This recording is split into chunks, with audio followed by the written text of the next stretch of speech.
और इसी मुद्दे पर हमारे साथ में चर्चा के लिए तीन खास मेहमान हमारे स्टूडियो में मौजूद हैं। हमारे साथ में मौजूद हैं डॉक्टर सीबी यादव जी, जो कि कांग्रेस के नेता हैं। इसके अलावा अशोक सिंह शेखावत जी, जो कि बीजेपी के नेता हैं। इसके अलावा हमारे साथ में जुड़े हुए हैं ब्रिगेडियर वीडी सिंह निर्वाण साहब, जो कि सेवानिवृत्त है। लेकिन हम इस चर्चा की शुरुआत करें उससे पहले ये रिपोर्ट भी आपको जरा दिखाते हैं।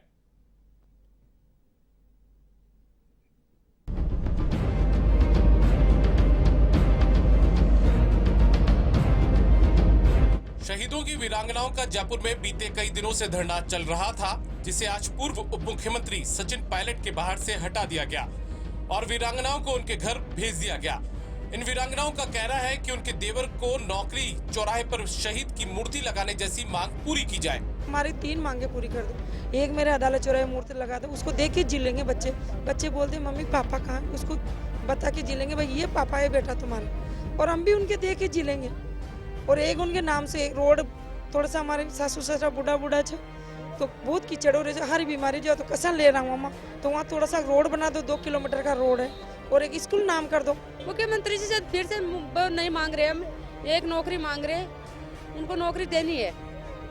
हम हमारे बच्चे को नौकरी में नहीं भेजना चाहते, देवर के लिए मांग रहे हैं।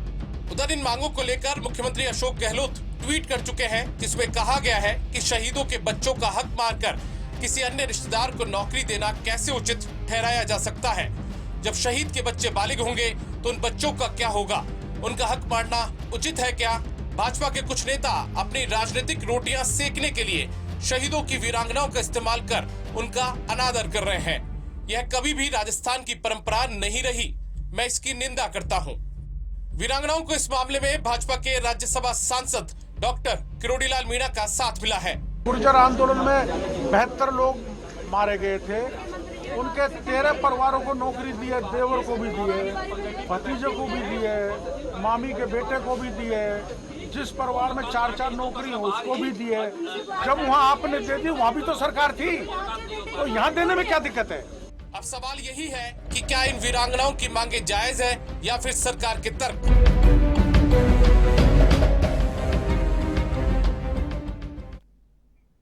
तो आखिर इस पर कौन सही है और कौन गलत? क्या सरकार के तर्क सही है या फिर ये मांग? इसी पर चर्चा को हम आगे बढ़ाते हैं। हमारे साथ में 3 खास मेहमान जुड़े हुए हैं और चर्चा की शुरुआत करते हैं ब्रिगेडियर वीडी सिंह निर्वाण साहब से। ब्रिगेडियर साहब, आपका भी एक लंबा अनुभव रहा है, आप मुझे बताइए कि जो मांगे हैं इन वीरांगनाओं की, शहीदों की पत्नियों की, वो कितनी जायज आपको लगती है? देखिए, सबसे पहले तो मैं ये बताना चाहूँगा कि इस देश में जो भी शहीद हुए हैं और जो वीरांगनाएं हैं, जो भी सरकार हो जितना कुछ कर सके वो कम होता है, लेकिन सरकारों की भी अपनी लिमिटेशंस होती हैं और शहीदों के और उनके परिवारों को जो भी फैसिलिटीज़ दी जाती हैं वो कैबिनेट डिसाइड करती है और वो ऑलरेडी मीडिया में होती है। और जब भी वो शहीद होता है वो सेवाएं जो है और वो सर्विसेज जो है उनको दे दी जाती है। बाद में जो मुद्दे उठाए जाते हैं वो इंडिविजुअल मुद्दे हैं, सरकार चाहे उसको कंसिडर करे, सरकार चाहे उसको कंसिडर न करे। ये मुद्दे यदि जायज़ हों सरकार उनको एक्सेप्ट करे, लेकिन यदि इसका राजनीतिकरण होता है, यदि पॉलिटिक्स इन्वॉल्व होती है, पॉलिटिकल माइलेज लिया जाता है, वो गलत है।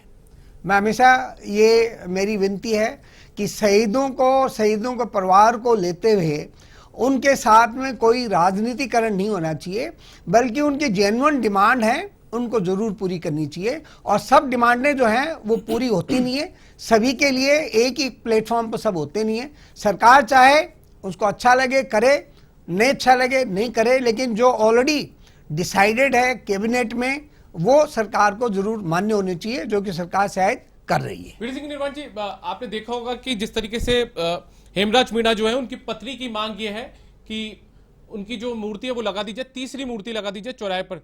इसके अलावा एक जो वीरांगना है वो ये कह रही है कि उनके देवर को नौकरी दे दी जाए। तो अब सरकार का तर्क है कि यदि किसी जो शहीद है उसके बेटे को छोड़कर यदि उसके भाई को नौकरी दी जाए, यानी कि वीरांगना के देवर को नौकरी दी जाए, तो उसके जो बच्चे हैं शहीद के, उसके हकों पर जो कुठाराघात है वो यहाँ पर होगा। देखिए, मांग, जैसे मैंने बताया कि मांग करना जो है वो वीरांगना या वो शहीद परिवार का हक है, हम उसको डिनाई नहीं कर सकते। उनके कोई कंपल्सन्स होंगे, वो क्यों मांग रहे हैं, मैं उस पर नहीं जाना चाहूँगा। मैं किसी वीरांगना का जो दिल दुखाना नहीं चाहता कि ये सही है गलत है, मैं उस पर नहीं जाऊँगा। मैं इस पर जाऊँगा कि उन्होंने डिमांड जो उठाई है, यदि सरकार नहीं कर सकती है तो नहीं करे, कोई दिक्कत नहीं है, वो अगेंस्ट रूल नहीं जा रहे हैं। यदि उसको अकोमोडेट नहीं कर सकते हैं, यदि अकोमोडेट कर देते हैं तो बहुत ठीक है। इसमें कुछ डिमांड ऐसी हैं जो कि नॉर्मल, जैसे रोड का बनाना, रोड तो बननी चाहिए जी, रोड तो हर एक जगह बननी चाहिए, हर एक गली गली में रोड बननी चाहिए, क्यों नहीं बननी चाहिए? यदि सरकार उसको एज ए नॉर्मल प्रोजेक्ट लेती है, रोड बना देती है, कोई बड़ी बात नहीं, पार्ट ऑफ डेवलपमेंट। जो विवाद है वो दो चीजों पर है, एक तो तीसरी मूर्ति लगाने की परंपरा और दूसरा जो देवर को नौकरी देने का मामला है उसको लेकर। हाँ, देखिए तीसरी मूर्ति की जो बात है, अगेन मैं ये कहूंगा कि उस वीरांगना के दिल को मैं ठेस नहीं पहुंचाना चाहता हूं, लेकिन ये मांग क्यों आई और वो वीरांगना क्यों कर रही है, इसके मतलब जो है और ये क्यों हो रहा है, ये जानना बहुत जरूरी है। यदि वो रीजनेबल है तो सरकार माने, यदि रीजनेबल नहीं है तो सरकार नहीं माने। लेकिन मैं सोचता हूं कि एक मूर्ति के लिए जगह दे दी शहीद के लिए तो वो काफी है, 2 या 3 जगह पर मूर्ति लगाना मैं अपनी तरफ से ज्यादा उचित नहीं समझता। ठीक है अशोक जी, आपने सुना होगा ब्रिगेडियर वीडी सिंह निर्वाण साहब को, इनका कहना है कि जो रीजनेबल मांगे हैं उनको मान लेना चाहिए सरकार को, और एक मूर्ति लगा दी, 2 लगा दी, लेकिन बार बार इस तरीके की परिपाटी को लेकर ये भी सहमत नजर नहीं आ रहे हैं। देखो, सबसे पहले तो मैं बताऊं कि यदि कोई भी शहीद होता है तो उसका सम्मान कोई भी राज्य सरकार और उनको करना चाहिए। जो पैकेज मिला हुआ है उस पैकेज के अलावा यदि आप जाकर के उनके उनके घर पर जाते हैं और उनको कहते हैं, मंत्री या आपका विभाग जाके कहता है कि साहब हम आपको ये चीजें एक्स्ट्रा फैसिलिटी और भी देंगे, तो वो वहां से आपका देख लो कि उठना स्टार्ट होता है और उनकी होती है कि ये भी चीजें हमें मिलनी चाहिए। इसी इन तीनों में यही चीज हुई है, ये चीज होती है तब ये चीजें आती है। फिर राजनीतिक दलों की आपने कही, राजनीतिक दलों का तो कोई भी ऐसा कोई काम हो, जैसे किसान से संबंधित आ गया, रीड पेपर से संबंधित आ गया, कानून संबंधित आ गया, और भी चीजें आएगी तो विपक्ष उठाएगा। विपक्ष का काम ही है, सत्ता पक्ष चाहे कितना ही कहे और उसको दबाने की कोशिश करें, हम उसकी परवाह नहीं करते, जनता के हर चीज को हम उठाएंगे। दूसरा, यदि आपने कहा कि नौकरी की बात आती है जी, इन्होंने 8 दिन तक क्या कहा, कोई नियम नहीं बताए, कुछ नहीं बताए, चल रहा काम चल रहा है। फिर उन्होंने ट्वीट किया कि साहब इस नियम के तहत हम नहीं दे सकते, लेकिन आपने उस परिवार पे क्या कहा कि उनके हक छीन लेगा जो परिवार आज एक साथ रह रहा है, और उसको डिवाइड करने का काम और उनको उनके मनोदशा और उनकी जो फीलिंग होती है उनको छलने का काम मुख्यमंत्री जी ने किया। ये कहना जरूरी है क्या कि साहब इससे परिवार टूट जाएंगे, इन परिवार वालों के लिए करेंगे, हम नहीं कर सकते? तो आपके मंत्री क्यों गए वहां पर उस समय? उनके खिलाफ क्या एक्शन लिया, अधिकारियों के खिलाफ क्या लिया? आपने सब कुछ किया, आप कहो सब कुछ और उससे पलट जाओ। अब नियम का दे दिया आपने, अब मान लो कि 3 जगह, अब मैं कह रहा हूं जी आपका नामांकन, आपको किसी भी चाहे सार्वजनिक जगह हो, स्कूल हो, कॉलेज हो या और भी की जगह हो, और उनका शहीद का नाम आता है तो उनको लगता है कि एक्सपेक्टेशन होता है ज्यादा हो रहा है तो हम तीसरी जगह कर भी सकते हैं। उन्होंने कहा कि इसका ज्यादा हो जाएगा, तो आप लोगों ने कहा तभी तो हुआ नहीं ये बात। अब ये आप मुकर क्यों रहे हो? एक तो ये बात है। एक तीसरी में आप दूसरी और बताऊंगा आपको, राजेंद्र गुड्डा जी से जब विधानसभा के अंदर सवाल लगाया जाता है कि पूछा जाता है कि बताएं कि वीरांगना कितनी हुई 3 सालों के अंदर, उन्होंने कहा 34 के लगभग शहीद हुए, इनकी वीरांगनाओं को हम ही दे रहे हैं, इनके परिवार वालों को हम दे रहे हैं। 23 के लगभग आज भी विचाराधीन है। ये क्यों है? ठीक है, जवाब ले लेते हैं, पूछेंगे सीबी यादव जी से जवाब ले लेते हैं। सीबी यादव जी, ठीक है, आप सरकार ये करिए, मुख्यमंत्री ने भी ट्वीट कर दिया कि तीसरी मूर्ति लगाना अनुचित होगा, मतलब उचित नहीं होगा दूसरे शहीदों को दृष्टिगत रखते हुए, और दूसरी बातें भी कह दी कि जो शहीद है उनके परिवारों का हक छीन लिया जाएगा, उनके बच्चों का हक छीन लिया जाएगा। लेकिन यहां पर बीजेपी का आरोप साफ तौर पर यह कि फिर आपके मंत्री या फिर दूसरे नेता वहां पर वायदा क्यों करके आए?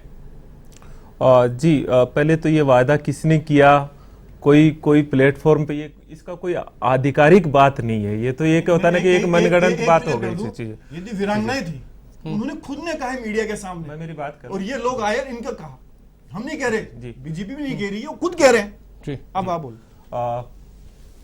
अब राजस्थान प्रदेश है वो वीरों की भूमि रही है, और राजस्थान प्रदेश में शहीदों की एक परंपरा रही है और शहीदों के सम्मान की एक परंपरा रही है। मैं ब्रिगेडियर साहब की इस बात से पूरी तरह सहमत हूं। उन्होंने सारी चीजें स्पष्ट कर दी और माननीय मुख्यमंत्री जी ने भी पूरी चीजें स्पष्ट कर दी है कि ये तीन मांगों को हम एक एक करके देखते हैं। एक मांग जो शहीद हेमराज मीणा जी की पत्नी कर रही है कि तीसरी मूर्ति लगाई जानी चाहिए। निश्चित तौर पर ही पहले तो इस बात में जाना चाहिए कि क्या मूर्ति से सम्मान होता है, उनकी भावनाएं हो सकती है, मानते हैं इस बात को, और क्या इसके लिए नियम बदलाव की जरूरत है? मुझे लगता है ये एक छोटी मांग है जिसके लिए सरकार के नियमों की जरूरत नहीं है। स्थानीय स्तर पर इसके कई प्रावधान है। अगर इंडिविजुअल किसी की भावनाएं हैं तो एमएलए फंड होता है, एमपी फंड होता है, लोकल गवर्नमेंट की चीजें होती है। इसके लिए कोई सरकार के नियमों में संशोधन करवाने की कोई विशेष जरूरत नहीं है। सड़क की बात बहुत छोटी सी बात है, इसके लिए तो कई प्रावधान है। अब जो दो महत्वपूर्ण चीजें हैं जो है, एक शहीद श्री रोहितास लांबा जी की पत्नी मांग कर रही है और शहीद श्री जीतराम जी की पत्नी मांग कर रही है कि हमारे देवर को नौकरी दी जाए। देखिए, पहली चीज तो ये अनुकंपा नियुक्ति देता कौन है? पहले इस बात को, एक मैं नई चीज बता रहा हूं, देता कौन है? हमेशा ये दायित्व बनता है नियोक्ता का। जो नियोक्ता होता है उसका प्राइमरी दायित्व बनता है। तो ये सबसे पहले जिम्मेदारी किसकी है? भारतीय सेना की। और उसमें अनुकंपा नियुक्ति का प्रावधान भी, ऐसा नहीं है कि नहीं है। तो आज बीजेपी जो मांग कर रही है, बेसिकली बीजेपी नहीं, ये बीजेपी का अपना अंतर्कलह है, वर्चस्व की लड़ाई है इनके नेताओं के बीच की। तो वो ऐसी चीजों को लेके आ रहे हैं। तो पहली चीज तो मैं ये बता रहा हूं कि भाई मांग कर रहे हैं वो नियोक्ता से किया जाना चाहिए ना। राजस्थान सरकार वो सरकार है जो पूरे देश में शहीदों को सबसे बड़ा पैकेज देती है, और उसके बावजूद ये सारी चीजें, क्योंकि यहाँ शहीदों के सम्मान की परंपरा रही है, इसलिए यहाँ पे अनुकंपा नियुक्ति का प्रावधान है। अब आप देखिए अनुकंपा नियुक्ति को देखिए, माननीय मुख्यमंत्री जी इस बात को कह रहे हैं कि उनके बच्चों के हक को मारा जाए। अब आप इसे कैसे देखें? एक और मैं एक नई चीज की तरफ आपका ध्यान आकर्षित करना चाहूंगा। अनुकंपा नियुक्ति के जो प्रोविजंस होते हैं, उन प्रोविजंस में होता क्या है कि जैसे एक जो नेचुरल वारिस होते हैं उनसे सबसे बाकी के वारिसों से ये सर्टिफिकेट लिया जाता है कि हम इसके इच्छुक नहीं है। अब आप बताइए, एक 2 साल का बच्चा है, उसकी जिम्मेदारी कौन देगा? वो उसकी रिस्पॉन्सिबिलिटी कौन लेगा कि वो इच्छुक नहीं है? ये तय कौन करेगा? तो मुझे ये बताइए अनुकंपा यादव जी, मेरा सवाल, यादव जी बताइए, तो ये जो मैसेज था वो कन्वे करने में आप लोगों की कमी रही सरकार की? नहीं, कहाँ कन्वे करने में कमी फिर रही? क्यों वीरांगनाओं को अपने घर से निकलकर जब राजधानी में धरना देना पड़ा, क्यों बीजेपी के हाथों बैठे बैठे मुद्दा मिला? नहीं, कहाँ मुद्दा मिल गया? कोई मुद्दा नहीं है। इतना विस्तार से इस बात को स्पष्ट किया, और इस बात को आप देखिए, हमारे राजस्थान में कितने शहीद परिवार है। आपने कहीं से भी देखा? अगर मान लो कि मांग जायज होती तो कहीं दूसरी जगह से देखा? कल डीडवाना की एक बेटी जो शहीद की बेटी है, वो क्या कह रही है कि उसके साथ पहले भविष्य पास्ट में ऐसा हुआ है, तो कहीं किसी दूसरे के साथ ना हो। तो ये चीजों के कई एग्जाम्पल है। तो वीरांगनाओं का जो सम्मान है वो है, लेकिन क्या मांग जायज है? क्या इससे गलत परंपरा नहीं हो जाएगी? एक लास्ट बात और कह रहा हूं, ये कौन तय करेगा कि आज उन पे सामाजिक या दूसरे तरह के दबाव है या नहीं है? क्या सरकार का यह दायित्व नहीं है कि वो एक व्यापक परिप्रेक्ष्य में देखें? तात्कालिक रूप से भावुकता और दबाव हो सकते हैं, लेकिन अगर आप दीर्घकालिक रूप से सरकारें जब फैसला लेती है तो पूरे राज्य और समाज का हित देखा जाता है। क्या आज कोई भी सरकार यहाँ हो, उस बच्चे का जो किसी के पेट में गर्भ में है, किसी के 1 या 2 साल का है, क्या उसके हक की बात कोई करेगा? चलिए इस पर भी इस चर्चा को आगे बढ़ाते हैं। हमारे साथ में ब्रिगेडियर वीडी सिंह निर्वाण जी भी जुड़े हुए हैं। निर्वाण साहब, अभी ब्रेक पर जाने से पहले हम यादव जी को सुन रहे थे, सीबी यादव जी को। इनका साफ तौर पर कहना यह था कि कई बार होता है कि सामाजिक दबाव, तात्कालिक दबाव भी देखने को मिलता है, और उसकी जो वजह है उसी के कारण इस तरीके की मांगे भी सामने आती है। मैं बिल्कुल सहमत हूं उनसे। ये कहीं कोई दबाव है जिससे कि ये मांगे उठी, वरना जनरली क्या आता है कि हर एक डिस्ट्रिक्ट में हमारा सोल्जर बोर्ड है, और ये वीरांगनाएं हैं, ये सब जाती हैं, कैंटीन में जाती हैं, वेलफेयर स्कीम्स हैं सरकार की, चाहे वो बीजेपी की हो चाहे कांग्रेस की हो, सेंटर में भी हैं, हर एक स्टेट में भी हैं, और हम इनसे सबसे जुड़े हुए हैं। मतलब वीरांगनाओं से, एक्स सर्विसमैन से, सभी से जुड़े हुए होते हैं, और इनकी जो भी समस्या है उनको टाइम टू टाइम हम कोशिश करते हैं पूरी तरीके से सरकार के सामने पेश करने की, और उसका जो है वो समाधान करने की। गवर्नर साहब खुद इन्वॉल्व होते हैं इसमें। सर, मैं आपको एक मिनट रोकना चाहूंगा। बीजेपी के वरिष्ठ नेता ओम प्रकाश माथुर, वो भी सवाई मानसिंह हॉस्पिटल पहुंचे और कुछ कह रहे हैं वो आज इस पूरे घटनाक्रम को लेकर। यही बता जिस प्रकार से आगे थोड़ा आगे आ जाओ, पीछे कर लो मरीज।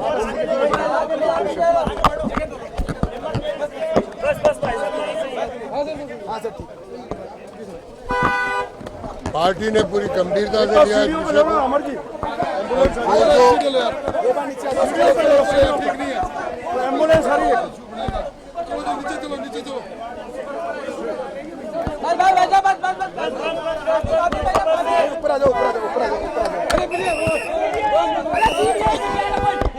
सीढ़ियाँ तो ठीक है, उल्टा सीढ़ियों पे बाइट के लिए ज्यादा ठीक रहेगा। बाइट के लिए ठीक रहेगा सीढ़ी।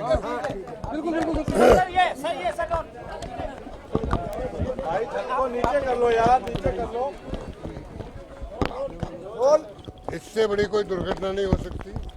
जिस प्रकार से एक जनप्रतिनिधि के साथ आज पुलिस ने जो व्यवहार किया, वो अकेले गाड़ी में थे, 2-4 लोग कार्यकर्ता उनके जरूर साथ थे, वो सामूहिक दर्शन करने जा रहे थे, दर्शन के बाद वीरांगनाओं से मिलने जा रहे थे, लेकिन जो व्यवहार उनके साथ किया है, यहाँ तक कि एक जनप्रतिनिधि को जबरदस्त गले से पकड़कर उनके सारे कपड़े फाड़ देना, उनको जिस हालत में यहाँ से लाए और जो देख कर, और ऑलरेडी वो बैक पेन के पेशेंट है, बहुत पुराने आंदोलन के कारण ही बैक पेन है उनका।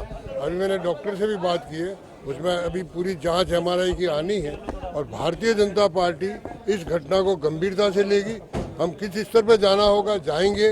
हमारे नेताओं ने यह घोषणा कर दी है कल धरना देने की, हम कल धरना देंगे और उसकी रचना निश्चित रूप से अभी बैठ के बनाएंगे। मतलब जिस तरीके से एक सांसद के साथ तो आपने सुना बीजेपी के वरिष्ठ नेता ओम प्रकाश माथुर को। और फिर से हम हमारी चर्चा को आगे बढ़ाते हैं। वीडी सिंह निर्वाण जी जो कि ब्रिगेडियर हैं सेवानिवृत्त, वो हमारे साथ जुड़े हुए हैं। निर्वाण साहब, आप ब्रेक पर जाने से अभी जब ओम प्रकाश माथुर को सुन रहे थे हम, उससे पहले आप कुछ बता रहे थे और वही बात सामने आ गई कि बीजेपी ने भी साफ तौर पर ऐलान कर दिया है कि अब इस पूरे मामले को लेकर जो धरना है वो दिया जाएगा। देखिए, ये राजनीतिक दल है, ये कुछ भी कर सकते हैं।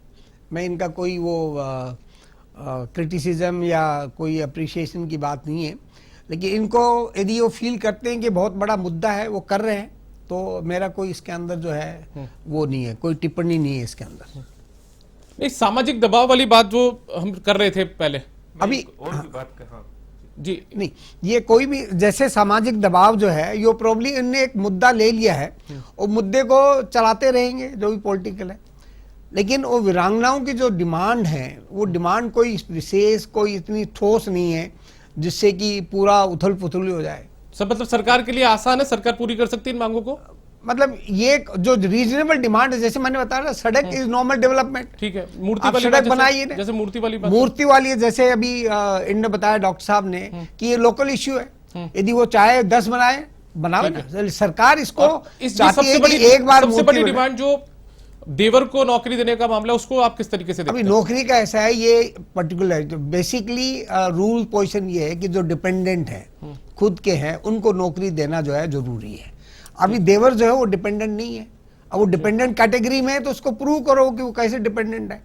अब वो प्रूव कर देते हैं तो सरकार उसको कंसिडर करना चाहिए कि वो वीरांगना जो है उस पर टोटली आश्रित है या डिपेंडेंट है, तो उसको नौकरी दिलाना चाहिए। ठीक है अशोक जी, कॉमन इश्यू नहीं होना चाहिए। अशोक जी, क्या बीजेपी को बैठे बैठाए चुनाव से पहले एक बड़ा मुद्दा हाथ लग गया इस पूरे बहाने? एक पॉइंट बीच में मैं आपसे रखना चाहूंगा, ये अशोक जी बोले, ये सारा प्रक्रिया स्टेट गवर्नमेंट के अगेंस्ट क्यों? नियोक्ता तो केंद्र सरकार है ना, राज्यसभा सांसद है, तो ये सेंटर से मांग क्यों नहीं? ठीक है, अशोक जी से जवाब ले लेते हैं। देखो, मैंने कहा कि सेंटर से और राज्य सरकार से, मैं कह रहा हूं कि जो रूल्स 99 के बने हुए हैं, तो उसके बाद में कई अमेंडमेंट हुए इसके अंदर नियुक्तिया के बारे में। नियोक्ता स्टेट गवर्नमेंट में नियोक्ता नहीं आएगी, ये रूल्स फ्रेम किए गए हैं, उस रूल्स फ्रेम के तहत नियोक्ता तो सेंट्रल गवर्नमेंट है। मैं कह रहा हूं नहीं होगी। और ये कह रहे हैं कंपोजमेंट अपॉइंटमेंट, अनुपंगा नियुक्ति, सरकार का इतना क्या, सरकार के नियम में स्थिरता भी कर सकती है।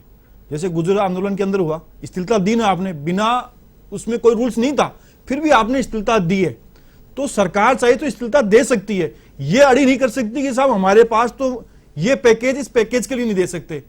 अब सरकार पिक एंड चॉइस करे, किसी को हम मुआवजा ज्यादा दे दें, किसी को कम दे दें, किसको नौकरी दे दें, किसी को नौकरी नहीं दें, इसमें चाहे तो स्थिरता कर सकती है। नहीं अशोक जी, सवाल ये कि आप केंद्र सरकार से क्यों नहीं मांग करते हो? मैं बताऊंगा केंद्र सरकार की बात, तो नियोक्ता तो केंद्र सरकार है ना। नहीं, आप कह रहे हैं ना कि केंद्र मैं पैकेज की बात कर रहा हूं। पैकेज नहीं, पैकेज जो होता है वो स्टेट गवर्नमेंट का है। नहीं, वो अलग है, आप उसको डाइवर्ट। देखो, मैं कह रहा हूं कि पैकेज जो शब्द है वो स्टेट गवर्नमेंट का है। जो आप जो मान लो सीआरपीएफ का हो, चाहे सेना से संबंधित, डिफेंस से संबंधित, वो अलग है। उसके पार्ट के अलावा राज्य सरकारें सभी देती है, कोई राजस्थान कोई पर्टिकुलर नहीं दे रहा, और ये भी कोई पर्टिकुलर नहीं दे रहे हैं, सभी दे रहे हैं।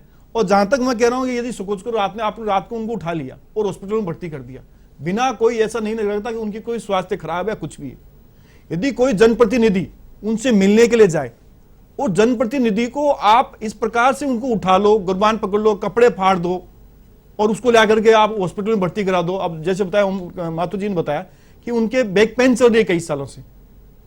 भाई यदि जनप्रतिनिधि होगा वो जनता के लिए लड़ेगा और जनता ही उसको जनप्रतिनिधि बनाती है। यदि जनप्रतिनिधियों को आप ऐसा तोड़ने का काम करोगे जो सड़क पर लड़ने के लिए और जनता की आवाज उठाने के लिए, ये मुख्यमंत्री जी डिसाइड नहीं करेंगे कौन कैसा मुद्दा उठा रहा है। यदि पेपर लीक का मुद्दा उठाते तो सारी जनता साथ थी। अब एक नियुक्ति की बात आती है, नियुक्ति की बात आती है, उसमें कानून क्या बना हुआ, दूसरे कानून में क्या बना हुआ है। स्थिरता सरकार दे सकती है, सरकार इस कांग्रेस सरकार ने दी है। मैं एक चीज करूंगा, ठीक है यादव जी, जवाब दीजिए आप इनके सवाल का। मैं एक बात कर, अनुकंपा नियुक्ति का प्रावधान केवल स्टेट में नहीं है, ये सेंटर में भी है। ये शिथिलता सेंटर में क्यों नहीं तय कर लेते हैं? क्योंकि सेंट्रल गवर्नमेंट के तो नियम बहुत हार्ड है। यहाँ स्टेट गवर्नमेंट में तो ये भी है कि अगर स्टेट गवर्नमेंट में तो ये भी प्रावधान है कि अगर गर्भ के अंदर अगर बच्चा है स्टेट तो उसके बच्चों का भी गवर्नमेंट ने दिया है। नहीं, आपका स्टेट गवर्नमेंट ने दिया है, सेंट्रल गवर्नमेंट के तो अलग प्रोविजन केंद्र में सरकार है अशोक जी, आप उसको डाइवर्ट कर रहे हो। आपके 25 सांसद राजस्थान से है, ये मांग केंद्र सरकार से क्यों नहीं होती है? कह रहा हूं यदि आप लोगों ने काम आपके लिए, आपको वादा तो किया ना, ये तो एक्सेप्ट है ना, ये तो का काम आप केंद्र सरकार से एक नियम बना दीजिए, कर्जा माफ कर दो किसानों का, सेंट्रल गवर्नमेंट कर दे। नियोक्ता तो केंद्र अशोक जी मेरा एक सवाल, अशोक जी मेरा एक सवाल, वादा कर दो, मुकर जाओ आप। अशोक जी मेरा सवाल एक ही है कि यदि अभी जैसे एक जो वीरांगना है, जो एक शहीद की पत्नी है, वो कह रही है कि मेरे देवर को नौकरी दे दीजिए आप, है ना, यदि ये सरकार उसको नौकरी दे देती है तो आपको लगता है कि भविष्य में दूसरी जो वीरांगनाएं होंगी या दूसरी जो शहीद की पत्नियां, उनके ऊपर भी सामाजिक या जो घरेलू दबाव है वो देखने को मिल सकता है कि वो अपने बेटे के लिए ना सही अपने परिवार के दूसरे सदस्य के लिए नौकरी मांगे? मैं कह रहा हूं एक्सेप्शन होता है, मतलब एक्सेप्शन होता है। और यदि मंत्री जाकर के वहां कहे उसकी वैल्यू क्या रहेगी? क्या तो मंत्री और विभाग वाले उनको अनभिज्ञ थे और मुख्यमंत्री जी 8 दिन बाद में ये रूल्स क्यों लेके आते हैं? साहब हम नहीं दे सकते। जब हुआ उसी समय आप कहते हैं कि नहीं, आप जाइए संवेदना व्यक्त कीजिए, जो कानूनी रूप से जो पैकेज मिला हुआ वो हम सब देंगे, उसके अलावा हम कुछ नहीं देंगे, करके आप आओ। एक सवाल फिर और एक बार आप दोनों को फिर वीडी निर्माण जी भी हमारे साथ में जुड़े हुए। निर्माण साहब, आप भी इस बात को स्वीकार रहे थे कि सामाजिक दबाव पड़ना शुरू हो जाएगा? मैं 2 चीज बताना चाहूंगा। जब भी कोई शहीद होता है, ये पॉलिटिकल लीडर्स जो हैं उनके घर जाते हैं और बिगर, मैं ये नहीं कहूँगा कि ये विदाउट रीडिंग रूल्स बहुत कुछ प्रॉमिस करके आते हैं, वो गलत है।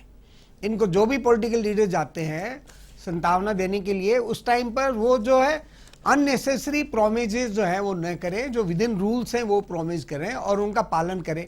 लेकिन यदि गलती से प्रोमिस हो जाती है तो उसको पूरा भी करें, वरना ऐसे ही होगा। ये ज़्यादातर जो चीज़ें हैं ये सामाजिक दबाव से होती है। देखो, डिपेंडेंट नहीं है, दूसरा कोई होगा उसको नौकरी देंगे। आज अनएम्प्लॉयमेंट की बहुत कमी है देश में, हर एक इंसान को एम्प्लॉयमेंट चाहिए, ज़्यादातर को।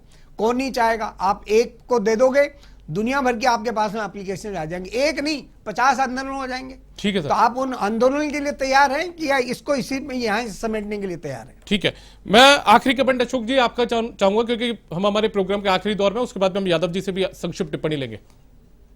मैं तो कह रहा हूं कि सरकार को सद्बुद्धि दे, वीरांगना हो चाहे उनके शहीद का परिवार हो, उनके साथ पुलिस का जिस प्रकार से बर्बरतापूर्ण दुर्व्यवहार किया गया, उसको यदि सरकार नहीं बन पाती है कि किस प्रकार से कोई आंदोलन करेगा और उसके बाद में आप पुलिस के द्वारा, आपकी सरकार आपकी है, आप दबाने की कोशिश करोगे तो चिंगारी बढ़ेगी, कम नहीं होगी। अब मुख्यमंत्री जी आके उनसे मिल लेते, अब ये कहेंगे साहब 2 मंत्री मिल लिए, 2 मंत्री मिले, उन्होंने क्या कहा? प्रताप सिंह खाचरियावास जी ने क्या कहा? उन्होंने तो ये कहा, नौकरी के लिए कहा ना उन्होंने, तब तो आगे बढ़ रहा है। तो ऐसे मंत्री को आप भेजो, शकुंतला जी को भेजा, वो वीरांगना कह रही है, मैं थोड़ी कह रहा हूँ, वीरांगना ही कह रही है, मैं क्या कह रहा हूँ, वीरांगना कह रही है। अशोक जी मैं रोकूंगा। सीबी यादव जी, लगातार जो वीरांगना है जो धरने पर बैठी थी, उनकी साफ तौर पर आरोप यह था कि पहले नेता हमसे प्रॉमिस क्यों करके आए, वायदे क्यों करके आए, और दूसरी बात यह कि जब जयपुर में धरना चल रहा था, ऐसी क्या जरूरत आ पड़ी थी कि आनंद फानंद में सुबह के वक्त, जल सुबह उनको जयपुर से हटा दिया जाता है, उनको उनके घर के घरों में भेज दिया जाता है, उसके बाद नजरबंद कर दिया जाता है।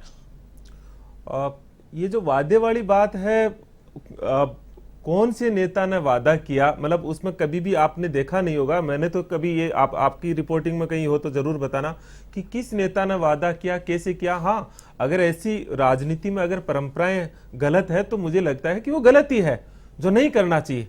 क्योंकि लेकिन ये स्पष्ट नहीं है कहीं भी कि फला नेता ने ऐसा कोई कमिटमेंट किया, ऐसा कहीं पब्लिक डोमेन में नहीं कोई नाम नहीं आया है। अगर मैं तो कह रहा हूं कि शहीदों के प्रति यही है। कोई नाम आया हो तो आप बता दीजिए।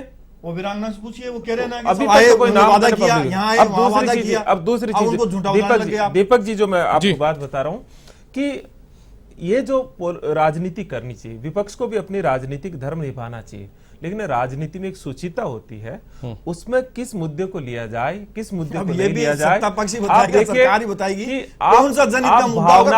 आप बीजेपी का अपना अंतर्कल है जहां वर्चस्व की लड़ाई चल रही है। यहाँ इतने मुख्यमंत्री है कि वो छोड़ दीजिए, करे यादव जी किसी और दिन चर्चा कर लेंगे इस पे। तो मैं वही कह रहा हूँ, नहीं इसी से जुड़ा हुआ नहीं, आंदोलन करो ना, लेकिन आप ठीक है, इन सब चीजों का एक प्लेटफॉर्म होता है, एक संवाद होता है, एक बातचीत होती है, इसके लिए एक बोर्ड बनाया हुआ है। अगर बीजेपी इतनी बढ़िया है तो वन रैंक वन पेंशन योजना का तो कमिटमेंट किया था इन्होंने घोषणा पत्र में।